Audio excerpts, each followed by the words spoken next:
Hello, everyone. This is Fadi. I'd like to welcome you back to another episode of this series on Islam and atheism.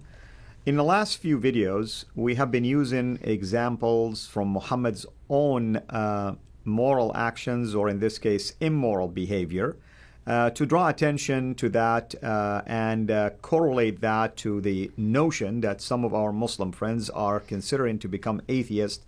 And yet, the reason for that oftentimes is their trouble, or at least they are feeling troubled, I should say, by the actions of the Prophet of Islam.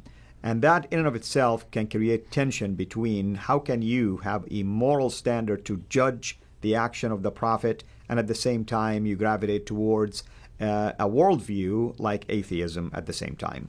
With me here, no other than Dr. David Wood, who is definitely the expert when it comes to atheism, given that he himself lived it and is now a follower of our Lord Jesus Christ. And he's been doing an amazing work, of course, in his own ministry, and we're delighted to have him here with us in studio.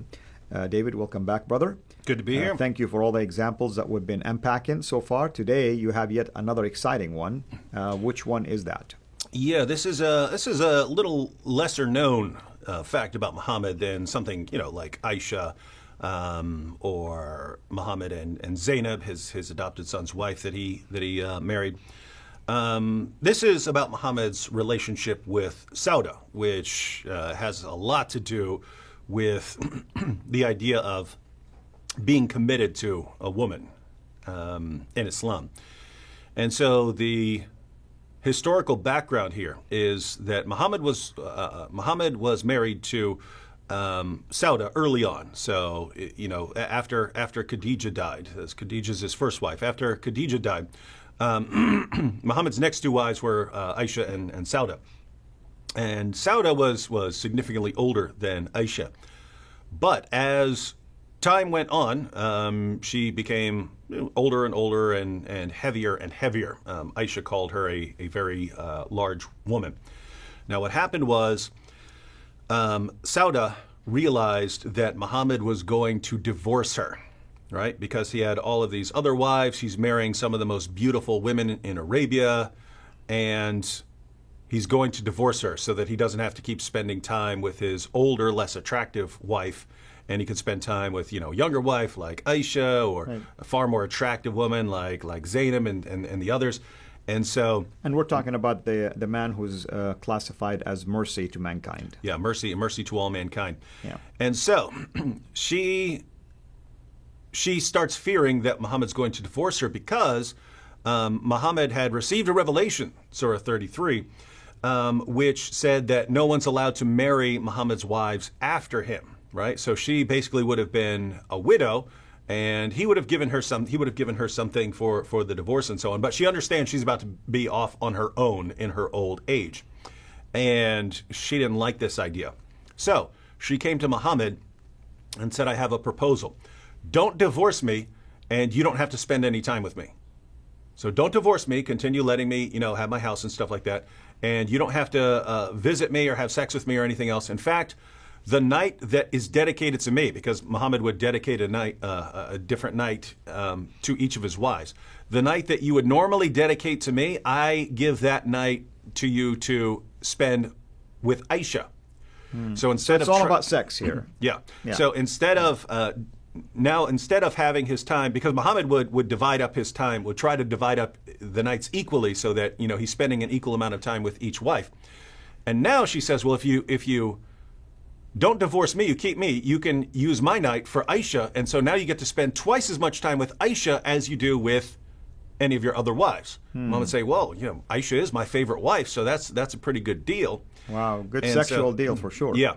Yeah. And so what happens is Muhammad agrees, he remains married to Sauda, but he doesn't visit her on her night anymore. Instead, he spends more time with his child bride, Aisha.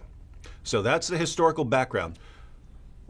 Disturbing part here is that Allah blesses the whole situation, right? Allah really likes this arrangement that they came to. So let's go ahead and turn to the Quran and see Allah's response to this situation. So this is Surah 4, verses 128 to 130.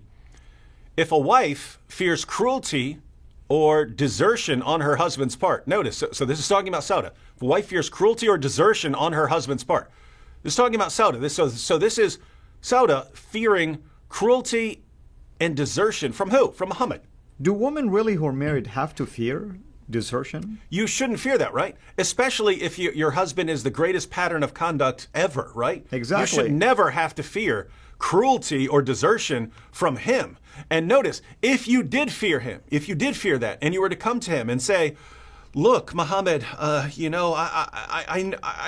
feel like you're going to divorce me because I'm older and less attractive, and you're not happy spending time with me, and you want to spend time with your younger, more beautiful wives. I understand that. So let's make an arrangement here. The response should be, what are you talking about? I made a commitment to you. I'm your husband. I'm going to be faithful to you until the day I die.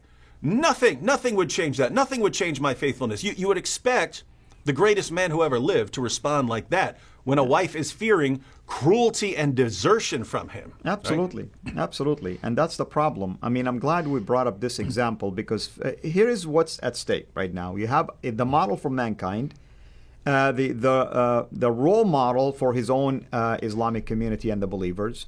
Here is a husband who is telling the other men in his community, it's okay for you to feel like, tired of staying with a certain wife just because, the excuse in this case, what? Didn't say that she was misbehaving, didn't say that she wasn't really a good mother or a good wife or whatever the cause might be. Even if with that, what about just trying to work it out? But nevertheless, just because she's getting old, getting heavier, you're thinking what? Sex. She caught it. She understood what was going on here. So she offered him the night to enjoy sex with a young one. I mean, it's all about lust and sexual desires, nothing more than that. That's the story of Muhammad's life right there. All right, let's go back to the passage and then see what Allah's response is. So, if a wife fears cruelty or desertion on her husband's part, and we all understand that, the correct response is not for the husband to rush in and say, no, I'm not going to be cruel or desert you. That's not the response. There is no blame on them if they arrange an amicable settlement between themselves. So if a wife fears cruelty or desertion from her husband, there's no blame on her if she sort of runs to her husband and tries to come to an agreement. Hey, don't desert me. Don't be cruel to me. I want to make a deal. And such settlement is best. Notice Allah says it's best. If you fear cruelty or desertion from your husband, in this case, Muhammad, it's good that you go and make a deal with him. It's good for you to go and make a deal with him, even though men's souls are swayed by greed.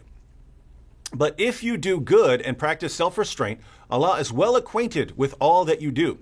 You are never able to be fair. So now we have the comment to Muslim men. You are never able to be fair and just between women, even if it is your ardent desire. Notice he says you can't be fair. You're never going to be fair. So you have this idea that you're supposed to be fair to your wives, and then Allah is saying, so notice, Muhammad's dividing up these nights and stuff because he's trying to treat these wives equally. And Allah's response is, you're never going to be able to be fair, right? So he's acknowledging the agreement that they've come to. Yeah, we understand you were trying to, treat, Aisha on par with these other wives, and you're still trying to be fair to Sauda and so on, but come on, you can't be fair to all your wives, even if you're trying. So give that up. All right, let's finish the verse here. Verses. But turn not away from a woman altogether, so as to leave her, as it were, hanging in the air. So don't just completely abandon her if she's willing to come to an agreement. If you come to a friendly understanding and practice self-restraint, Allah is oft forgiving, most merciful. But if they disagree and must part, Allah will provide abundance for all from His all-reaching bounty. For Allah is He that cares for all and is wise. So notice, hey, it's in your best interest to come to some sort of agreement, and Allah likes that. But if someone disagrees, then, don't worry, Allah can take care of everyone. So if Sauda had some sort of problem with the agreement, or Muhammad had some sort of a problem with the agreement, don't worry that she's not even allowed to get married after being married to Muhammad. Allah will take care of her. Yeah, what a chauvinistic God. I mean, it's an amazing God for sure, I can see why Aisha was disturbed by this God who responds to his prophet immediately. How does this apply then to our supposed atheist friends? Well, this is yet another example of Muhammad just constantly receiving revelations that have no purpose other than justifying his immoral behavior, right? Over and over and over again. And this again is why Aisha recognized it. Aisha saw it. She said, your Lord hastens to satisfy your wishes and desires. Meaning every time Muhammad wants something, he gets this revelation. He gets a special revelation. And so lots of Muslims who start recognizing these facts about Muhammad, your average Muslim who hears this is going to try and justify it somehow. He's going to try and explain it away. Well, your average Muslim has never heard this before, right? He's never read the passage in the Quran. Your average Muslim doesn't read the Quran much. Two, even if he reads the Quran, he won't know what this story is about. You have to go to outside sources and so on. So your average Muslim, if he's familiar with this story at all, he's heard it from us. He's heard it from someone like us, because we're the ones who go to their sources and tell them what's in the sources. Their leaders do not do this. So they get their information from us. And your average Muslim who hears it from us is going to try and reconcile it and justify it and so on. But some Muslims are going to look at this and go, gosh, Muhammad and Muhammad has a child bride, a little girl. He climbs on top of a little girl, and he takes the wife of his own adopted son, and he tells his followers they can have only 4 wives, but he gets more. Here, he's got a wife who's terrified that he's about to divorce and desert her, and she doesn't know how she's going to make a living in her old age. And she comes to Muhammad to try and plead with him. Hey, please don't divorce me. Muhammad's response should have been, what are you talking about? I'm not going to divorce you. What are you even talking about? But instead of that, Muhammad receives a revelation saying, good job coming to an agreement to allow Muhammad, my prophet, to have more sex with his child bride and not visit you at all anymore. Good job. Good job taking that initiative and going and making a deal on, to keep him from divorcing you. Lots of Muslims will look at that and say there's something horribly, horribly wrong going on here. You should be, the greatest moral example ever should be treating his wife better than this. The greatest moral example in history should not be receiving revelations that tell him to act in this way. And so this will be part of the reason that Muslims will leave Islam. But as we continue pointing out, for Muslims who leave Islam and become atheists, how then do they continue condemning Muhammad's behavior when there's no foundation in atheism for condemning that sort of behavior? In other words, if you think about what we are given atheism, right? We are as Richard Dawkins has said, we're machines for propagating DNA. That's what we are. Human beings have inside ourselves deoxyribonucleic acid, and that sort of programs the rest of us, programs our body to become a machine for replicating more copies of itself. That's our real purpose in life. We can have other limited purposes. We can get jobs or find causes to fight for and so on. But our main purpose is propagating DNA. So if that's what you are, given atheism, what sense does it make to say that this machine for propagating DNA shouldn't divorce this other machine for propagating DNA just because, even though he's old and she's becoming less attractive and he wants to focus on his younger wives? What sense does it make to say that's somehow really, really wrong? You can say that you personally don't like it. You can say that you personally would treat your wife better than that. You can say that you personally think men in general should treat their wives better than this, but you can't say there's anything actually objectively, morally wrong with that behavior. And so we just find this over and over again. You've got Muslims who are recognizing all the horrible and atrocious things Muhammad did. They're saying there's no way this guy can be a prophet when he did all of these horrible, immoral things. They leave Islam. Many of them become atheists, not realizing that in becoming an atheist, there went your reasons for rejecting him as a prophet. Exactly. You're rejecting him as a prophet because of his immoral behavior, but now your objections to his immoral behavior make no sense given your worldview. And so we say to our atheist friends, guys, you need a new worldview. If your worldview cannot allow you to say that this man should not be having sex with a little girl, shouldn't be throwing his wife, under the bus just because she got older, guess what? That's going to happen. That this guy shouldn't be taking the wife of his own adopted son. If your worldview does not allow you any basis for condemning that sort of behavior, you need a new worldview, and it ain't atheism. Absolutely. And let me tell you, the best worldview ever is to follow our Lord Jesus Christ. Let's see what Jesus himself said about the institution of marriage. He says, the one who made them, speaking about male and female, Adam and Eve, man and woman, the one who made them said, for this reason, a man shall leave his father and his mother and cleave unto his wife, and the two shall become one flesh. See, marriage in the eyes of God is not a temporary one. It's a commitment, a lifelong commitment. And then he proceeded to say later, what God has joined together, let no man separate, set asunder. This is the highest moral standard. That's the marriage that a wife should feel secure through, not worried and concerned about her look, about her weight, about her size, and about a husband who supposedly is the model to mankind in terms of mercy and how he should behave towards others. Give me a break. What kind of mercy is this that he's abandoning a woman, especially in those days, that she rightfully, has the right, I should say, to be concerned because no one is going to take care of her.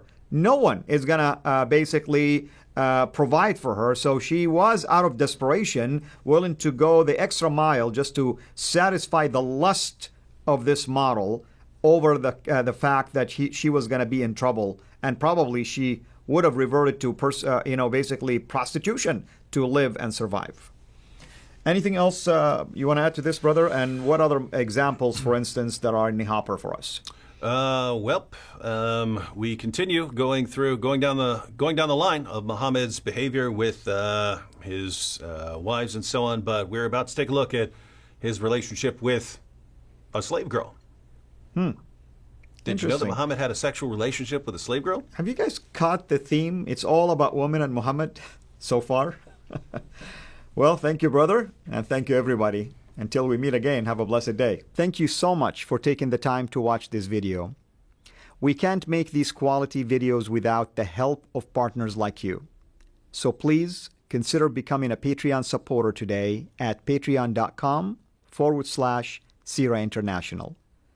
I want to make sure you always get notified when we release a new video.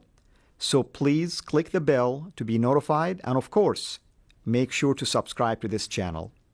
If this video was helpful to you, please click the thumbs up. Thank you.